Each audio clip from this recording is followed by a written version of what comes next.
and his family on the occasion of his retirement from the United States Navy. All right, now's where I get to talk a little bit about Mr. Blanchard. So Mr. Blanchard joined the Navy way back in 1995. Those of you who remember that year. Here are a few things of importance from 1995. Windows 95 was released, which we're still using, I think, in the U.S. Navy. DVDs were first announced. JavaScript was first used. The band Grateful Dead broke up. Sad day. The original Toy Story movie was released. O.J. Simpson was found innocent. And the average cost of a gallon of gas was $1.09. And last but certainly not least, that was the year that I graduated from high school. I joined the next year, so it wasn't like that long ago. All right, this retirement ceremony is intended to convey, in part, a grateful nation's sincerest expression of appreciation for a job well done, and to recognize officially his 20 years of faithful and honorable service. Today is a day of great significance as we recall a richly rewarding way of life, having experienced a broad variety of challenging assignments while serving our country in defense of freedom. Family, friends, co-workers, and shipmates past and present are in attendance today. Highlights of his career will be reviewed, with awards and commendations cited, and the senior officer present will properly bid him farewell. During the ceremony, Sea Chairman Blanchard will be presented with mementos recognizing of service and family support, including a United States flag. It is of special significance.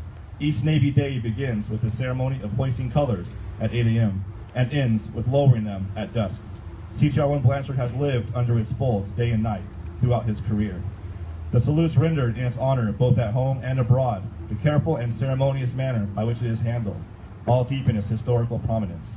It provides a visible nation symbol, a visible national symbol of the country he has served with honor, and will represent a lasting reminder of the precious freedom he has ably defended. The ceremony concludes when a collection of Sea Chairman Blanchard's shipmates pipe him over the side.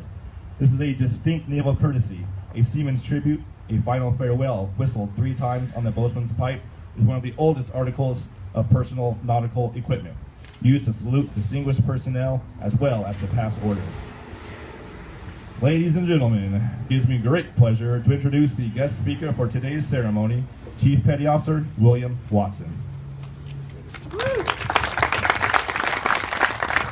Thank you. Good morning. Good morning. For those of you that don't know me, my name is Chief Watson. I've had the distinct pleasure of working with Petty Officer Blanchard for just shy of 2 years. I've served in our Navy for 16, and I've been humbled just a handful of times. When Petty Officer Blanchard asked me to speak today, it definitely jumped to the top of that list. I can think of no greater honor than to take part in recognizing his service to our great nation as a sailor in the United States Navy. CO, XO, Master Chief, please forgive my breach of protocol as I jump ahead and say, Shane, thank you for this opportunity. Now, before we discuss your time as a sailor, I feel it is absolutely imperative that we take a moment to acknowledge your wife, Tanya, and sons, Shane and Caleb, who stood by you for 2 decades of service. Today, we not only honor you, but the entire Blanchard family.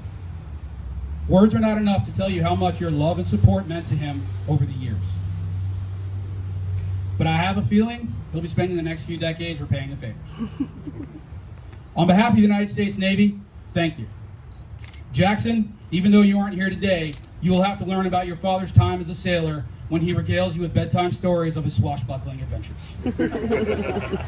For those of you gathered today, here's a brief summary of his career. Shane joined the Navy through the delayed entry program in 1994 and went to the wonderful microcosm of Navy we call boot camp in August of 1995. He was selected for the illustrious Morse Code School in Fort Huachuca, Arizona, en route to Navy Security Group Activity Kania, Hawaii. Throwing caution to the wind, he stepped away from the job security of Morse Code and risked his future on being a signals analyst. Why anyone would not want to bake their future on Morse, I have no idea. His next tour was Naval Security Group Activity Rota, Spain, where he did a deployment in the Mediterranean and the Persian Gulf on board USS Mitcher DDG-57. Upon his return, he made the executive decision to shut down the direct support element of Rota and cut himself orders to Buckley Air Force Base in Denver, Colorado, so he could learn what this mysterious thing called snow was all about. He made a quick stop in San Angelo, Texas for an analysis and reporting school, receiving the 9138 NEC. As he tells it, he still has no regrets getting that 9138 for life tattoo. It was during this time he took a sabbatical and became a Viking plunderer. He raided his way through Oklahoma, where he met his wife. She then informed him that Oklahoma was landlocked and he might want to go back to the Navy. So he hung up his battle axe and he put back on his pros. Following Denver, Shane went to Pensacola, Florida for combat direction finding school. Now I can't discuss the particulars of this, but I can tell you he makes full use of that DF antenna that they installed. For instance, he played a critical role during our merger with Fitzy, ensuring that all of us were able to locate the hidden layer we now call our flagpole, Taylor Hall. But first, he honed his newly acquired skill set serving on board USS Momsen DDD-92. During his time on board, he attained his enlisted surface warfare specialist pin, he served as LPO at sea, and he experienced the joy of Shane Jr. being born. His next tour was supposed to be CDF instructor duty in Pensacola, Florida, where he received the instructor NEC 9502. His son Caleb was born during this tour.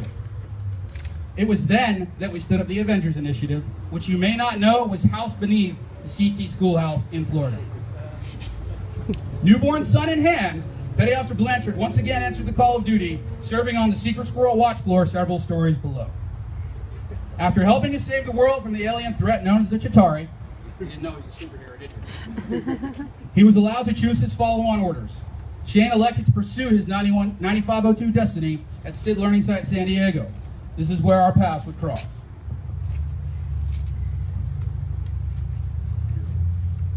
I met Shane right after checking on board in June of 2013. As I learned what this job was, how to be an instructor, I quickly realized that he was a top quality sailor. He was one of our best. He was serving as the lead petty officer for Comment Division, 17 sailors under him, responsible for the instruction of 11 courses, covered 4,520 hours of instruction, 1,200 students a year on average. His division presented a unified front of loyalty to the department, support for the chain of command, and enthusiasm for the mission that truly impressed me. They were a well-oiled machine, and it was obvious the LPO was the linchpin. During his tour here at CID, Shane has earned both his Enlisted Information Dominance Warfare and his Master Training Specialist. Near the end of his tour, he stepped down from LPO. He was ready to go back to sea. But as so happens to all of us, life had different plans.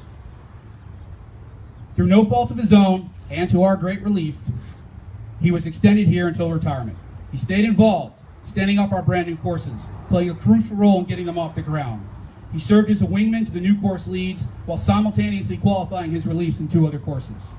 He did all this with the same effort, expertise, professionalism, courtesy, and efficiency that he displayed as the division's LPO. He did this without the expectation of credit. He did this without obtaining a high-ranked evaluation. He simply did it to be of service to the mission. I don't think I have to tell you, that is truly a rare thing. I would like to share with you something that John Boyd used to say to his colleagues and subordinate, which I believe has relevance here today. For those unfamiliar with him, John Boyd served for 24 years. He fundamentally changed the way we do air combat. He didn't make friends easily, and on the rare occasion a colleague or a junior officer earned his respect, he would offer them this speech. One day, you will come to a fork in the road. You're going to have to make a decision about which direction you want to go. If you go one way, you can be somebody. You'll have to make compromises, and you'll have to turn your back on your friends. But you'll be a member of the club, and you'll get promoted, and you'll get good assignments. Or you can go the other way, and you can do something for your country, and for your service, and for yourself. If you decide to do something, you may not get promoted. You may not get good assignments, and you certainly won't be a favorite of your superiors. But you won't have to compromise yourself to be somebody or to do something. In life, there is often a roll call, and that's when you have to make a decision. To be or to do. Which way will you go? I can tell you here today, with every confidence, Shane Blanchard chose to do something.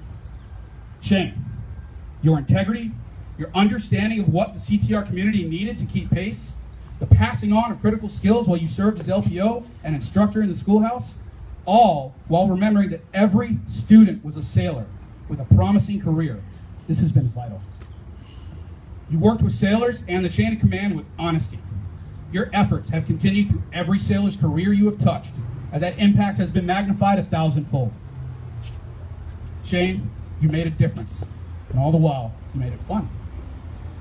Now the time has come to pass the mantle on, and as we change the guard, it is time for you to put CTR-1 Blanchard on the shelf as you place Shane and family front and center. On behalf of SID Unit San Diego, your shipmates present and past, I wish you fair winds and following seas.